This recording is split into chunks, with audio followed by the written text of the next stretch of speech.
Hi, my name is Geetha Ji. I'm so happy to see you all today.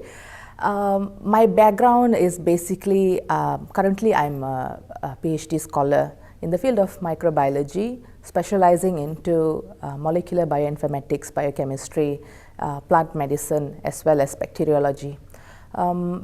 Previously and even currently right now, I am an artist with the Malaysian Tamil and also the Malaysian entertainment industry. I'm an actress, I'm a TV anchor, I'm also a scriptwriter, singer, dancer. So I'm also a producer, I direct my own movies and so on and so forth. And I also own multiple businesses. That is basically about me. Dr. Victor's porcupine bezoar was introduced to me by Dr. Victor a few months back, I think in the month of April, and now it's November, through a collaboration with my supervisor, who's also my mentor, Prof. Dr. Chandramati in the Faculty of Medicine, University of Malaya. Well, Dr. Victor came to us for several collaboration discussions, and then I was introduced to this product. I am basically a person who believes in natural remedies, plant medicine, and I believe that alternative medicine, especially plant-based medicine, should be in tandem or should work hand in hand with allopathy, because I think there are things that the nature understands better than what we human beings understand. So I think it has to come hand in hand, it has to be coherent in that way. So whatever allopathy lacks, I think it can be filled up by the positive points of natural medication, natural remedies, alternative medicine, so on and so forth. So in that sense, I'm always open to anything that is plant-based. Now, speaking about plants, I would not say that all that is green is good, right? And you must realize that the universal symbol for toxicity is in green color, right? So what makes natural remedies and natural medications safe? It is the amount of chemicals or bioactive components in a particular plant that makes it safe. Nature knows best what kind of combination people should be given, right? So with what basis am I saying this? It's a general and common knowledge that a particular bioactive compound in coordination with several other compounds in a leaf, if you take that particular compound out, the toxicity is seen to be very high. So what was negating the negative effects of the compound, the active compound, when you take that compound out, the pure compound out, is not working anymore in a lot of cases. So that way, nature knows how to protect human beings, and that too beneficial plants I'm talking about. I'm not talking about poisonous plants. There are poisonous plants, and if you are familiar with the Indian medication of Siddha and all that, Unani, you will come to learn that there are plants that can cause fire. You rub it together and then there will be fire, right? So we are not talking about plants as such. I'm talking about beneficial plants.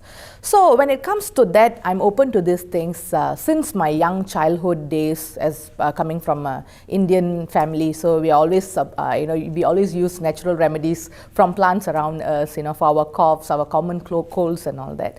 So that way, when Dr. Victor was talking about Dr. Victor's porcupine bezoar, I was thinking this might be something because but this is not plant-based.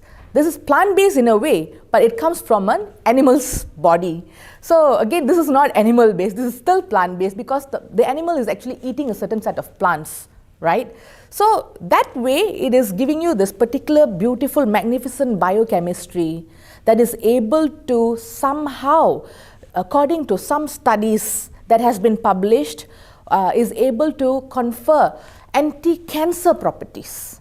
So a particular study that I would like to quote is from Malaysia in the year 2019 on skin cancer, melanoma cells, which was found to have efficient anti-cancer properties against this particular cancer cells. Therefore, and while I'm also mentioning that I think immunologists would agree to say that commonly the kind of defense mechanism of the body that is involved in anti-cancer, right? Anti-cancer mechanism is the same for, not exactly the same, it could be same and somewhat similar to an antiviral mechanism in a body. Therefore, we are looking forward to see if there are antimicrobial properties, in the sense that antiviral, in what sense? Okay, in one sense, and maybe against dengue or Zika virus, or the kind of flaviviruses and flu viruses and all that. That's one. One more thing is we would like to see if there are antibacterial properties against nosocomial bacteria, or how would I say, hospital-acquired bacteria that is commonly available, like Staphylococcus aureus, Klebsiella pneumonia, Pseudomonas aeruginosa, Acinetobacter baumannii, the array of it. We would like to see that, and also we would like to prove anti-cancer properties with several other cancer cell lines. Predominantly colorectal cell cancer cells, which is what my professor, Prof. Dr. Chandramati, is a specialist in. So we would like to look at things like that. Yeah. So this is my basis of following. I have done all this research. I've read so much about Dr. Victor's porcupine bezoar, and so that is my basis of my trust in this porcupine bezoar. So I got introduced to Dr. Victor's porcupine bezoar via collaborations. And then what? And then while I'm listening to him about the miraculous stories of porcupine bezoar powder, its work and its benefits on patients who had cancer stage 4, stage 3, and then he also generally related the kind of experiences in which patients who just took it for general health and they were so good, at what particular age, and he was showing us pictures of people who looked, they were 60 but they looked 40. So that was that, and I slowly, the interest peaked, and I was like, okay, I think I should have a look at this. This is something natural, this is something that is, probably I wanted to try for myself and then give it to my mother. But at that time, my mother had something like, she was lethargic. She's 76 years old. She has a disposed heart condition, stent placed and all that. But she's fine. Yet she gets lethargic. She has sweats, a little bit of walking, and then she starts panting and things like that. So I wanted to explore something for general well-being. And then I thought, if it's good, then I should start it off for my entire family, to my friends and all that. So this was just me being me. So what happened was, I bought from Dr. Victor. I asked him, Doctor, what are you suggesting? And then he said, why don't you start off with this? And this particular, actually he has prepared these in grades. Like there is one that is a common grade, and then there's one that is a intermediate grade, and then the one has the finest quality, which is the one that is being given to cancer patients and all that. So I think mine was the one that was the intermediate grade. So he gave it to me, and then I gave it to my mother. I tried it myself, and it was super bitter.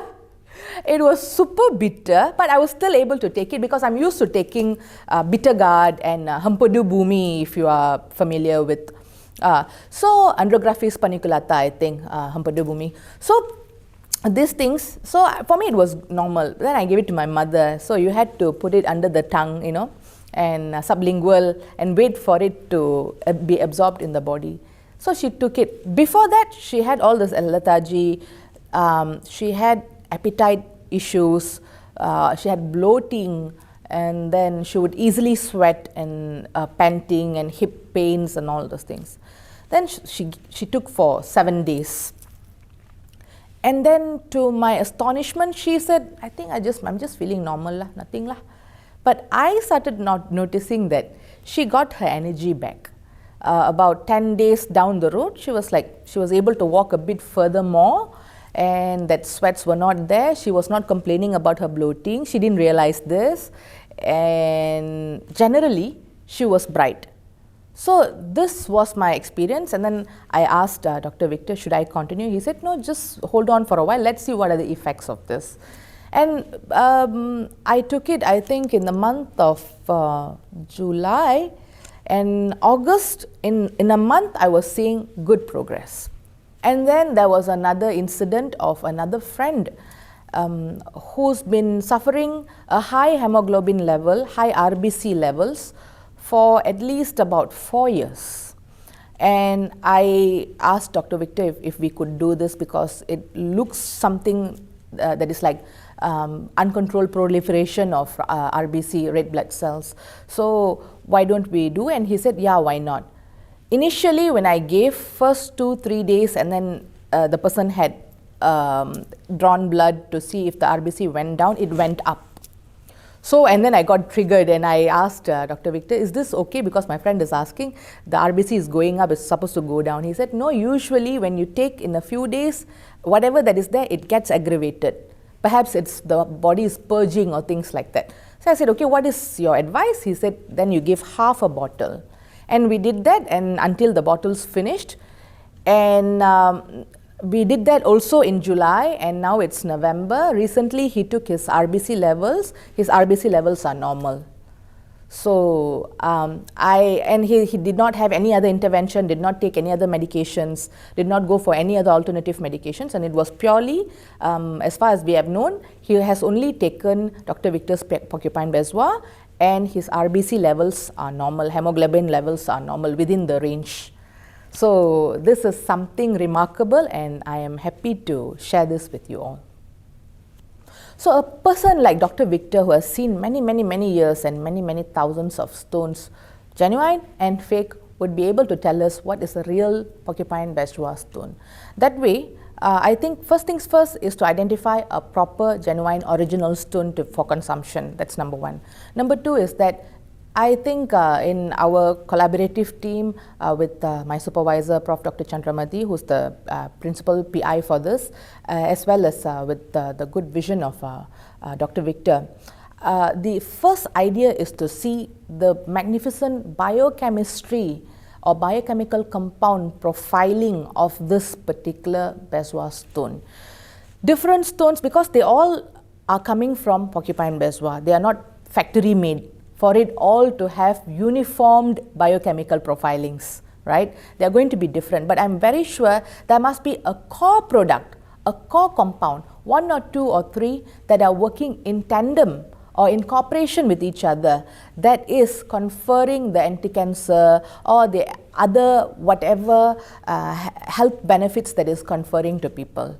So we would like to study about that, and then we would like to look at the bioinformatics part of how these compounds are affecting, what kind of chemical bonds are involved in this, because that is also an issue when it comes to the health benefits of this particular porcupine, Dr. Victor's porcupine bezoar. Now that is one more part of it, and then we also would like to look at, as I've mentioned earlier, all the different antimicrobial properties as well as anti-cancerous properties, antioxidant properties, if you will. And these are the things that perhaps we are thinking about looking at, and I'm very sure in the near future we'll be able to share this wealth of knowledge with the general public.